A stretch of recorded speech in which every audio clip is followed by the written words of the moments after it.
Good afternoon, Chant Nation, and welcome to another edition of the Chanticleer Rundown. I'm Harris Varnum. And I'm Dylan Kernahan. We have a lot of action from this weekend across a multitude of playing surfaces, so let's get right to it. Men's tennis made the trip over to Orangeburg, South Carolina on Saturday to take on SC State. The Chants extended their win streak to 4 straight with a 4-3 victory over the Bulldogs.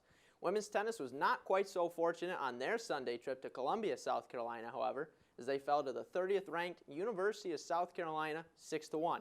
Check in on Friday's show for upcoming matches for both teams.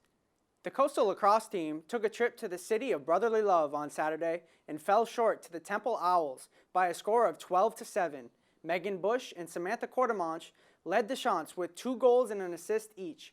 The 2-1 Chants head to Colorado in a few weeks for matchups with Colorado and Denver. Plenty of action at St. John's Stadium once again as the softball team hosted the 2020 Ripley Chanticleer Showdown from Friday to Sunday. The Chants took all 4 games, defeating Seton Hall twice and then dispatching Iona and UMBC. The weekend's results render the Chants perfect in their last 8, 5 of which have come in the form of a shutout. Harris, perhaps the most impressive stat in this run is that freshman right-handed pitcher Rayleigh Braham has now gone 20 2/3 consecutive scoreless innings. It's mind-boggling. That's incredible. She has a tremendous amount of poise for a freshman. The Chants will take their exciting brand of softball to Clinton, South Carolina on Tuesday to battle it out with Presbyterian.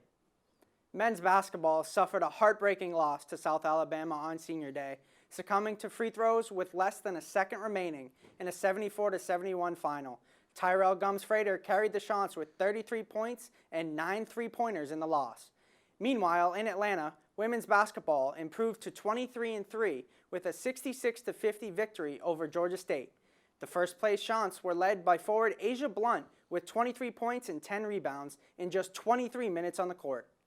Women's basketball continues their campaign on Thursday against the University of Louisiana, Monroe, at the HTC Center here in Conway. That game will have a 6 p.m. Eastern Time tip-off. We hope to see all of Chant Nation there, but as always, if you can't catch the game in person, be sure to hop on GoCCUSports.com for all your streams and updates.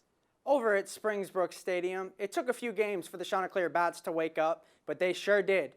After plating 4 runs combined against St. Joe's in Illinois, the frustration was taken out on Kennesaw State and West Virginia, scoring 27 runs in those 2 matchups alone. After a midweek trip to the College of Charleston, the Chants host the Maryland Terrapins for a 3-game weekend series. That wraps up yet another busy edition of the Chanticleer Rundown. I'm Dylan Kernahan. And I'm Harris Varnum. Be sure to join us again on Friday for another episode, and always remember, go Chants! Another one bites the dust.